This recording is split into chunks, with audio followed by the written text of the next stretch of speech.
So that was a tough game, but we did came out winning that. 3 points. Especially in a week where the rest of them have won. Yeah. How important is this? Yeah, it makes it difficult. It's not exactly a late kickoff, but when you see other teams in and amongst the bunch, they're picking up points. You see Liverpool putting 9 past Bournemouth. You see City with the Haaland hat trick against Palace. It puts the pressure on. And the boys would have known in the dressing room before the ball kicked off. Teams were putting out performances. So all in all, as I was saying to the lads out front, when May rolls around, nobody's going to be talking about, how we scrape past Fulham. It's 3 points on the board. That's all that matters at the end of the day, True, but also this is the first, last season we struggled so hard, to come back and win a game. Yeah. So that gives a little bit more confidence for me that we were able to come back and win a game. Yeah, of course, and that kind of energy is infectious. That kind of energy is infectious. The players will know better than most the fact that when they go down a goal before half time, it's a little bit difficult. Or in and around the break, if they're down a goal or if they're on the back foot, they know that, as history has told us over the past 18 months, 2 years, we're not the best at overcoming our opponents when we're on the back foot, when we're a goal down. So this will definitely instill them with some sort of belief, a bit more enthusiasm going forwards, hey, the confidence is going to build. Listen, regardless of if it's Fulham, Bournemouth, fucking Forest, I could give a shit. If it's bottom quarter, it's the Premier League at the end of the day. These teams are going to put up a fight as we see. So 3 points is 3 points, and I'm just proud of the boys today. Really proud of the boys. But on that side, right, on the attacking side of things, do you think we are still lacking that killer instinct? We don't have those, clear-cut chances. Even in this game, both the goals are scrappy goals. Yeah. They're not the beautiful goals of Wenger years, or even some of the stuff that City and Liverpool score. Yeah, no, I hear you, of course. So ideally, you want to be playing fluid football that ends in, has a nice end product. But I think we have to understand that the game that Fulham were playing, and obviously you don't want to then drop your level down to Fulham's, but I feel like given Fulham's position, the fact that they're coming away to the Emirates, they know, okay, we just need a point on the board. And that's what they were playing for. You see that throughout the whole first half, when they got their first goal, their men were dropping like flies. They were looking to kill any minute at any point during the stage of the game. But I feel as though there are additions needed right now, after losing Nicola Pepe.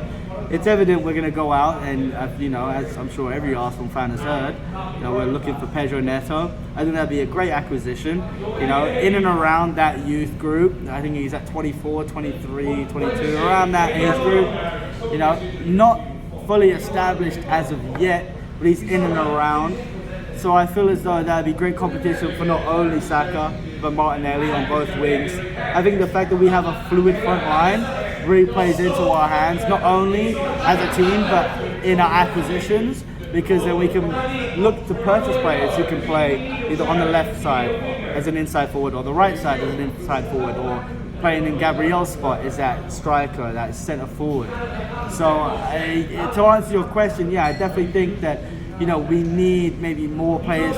We need to bring in maybe at least one, if not two players that have that killer instinct, just to kind of get us over that line. Because I feel like top four, it's not a given, but it needs to happen. It needs to happen.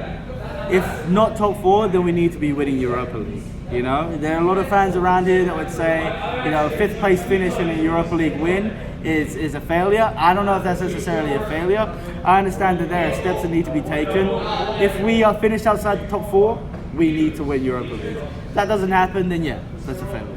But on the game, right? We had Partey and Zinchenko out at the last minute. Do you think that affected how we played in the game? We were superior to them in most of the departments, but still, the X factor that those two players bring in. Yeah. Do you think that we missed those? Sure. So I love Tierney. I'm his biggest fan. I'll be the first to say that he's one of the best left backs we've had since Monreal. But I am not ignorant to what Zinchenko brings to the table in contrast to Tierney. Tierney is more of he's a bombing left back, you know.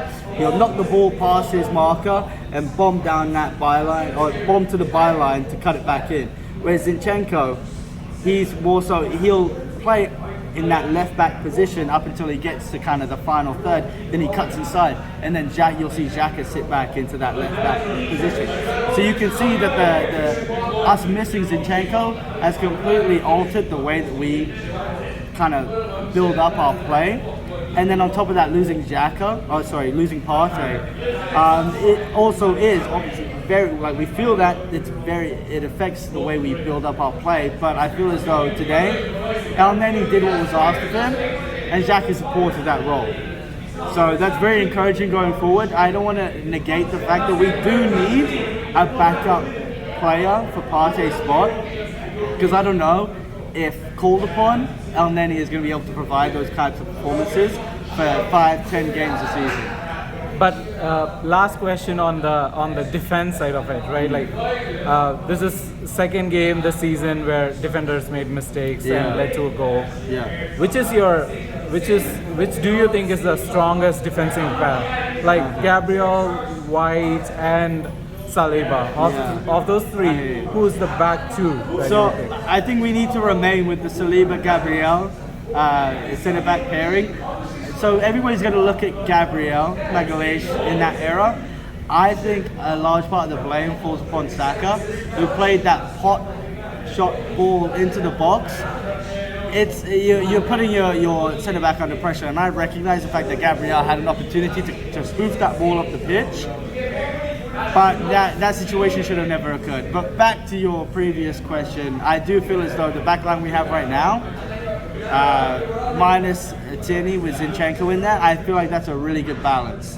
Because as we've been seeing, I didn't know that Ben White had this in his locker. I'm seeing him play it past players, I'm seeing him do step overs. He's got more agility, more mobility than I had expected from a centre back.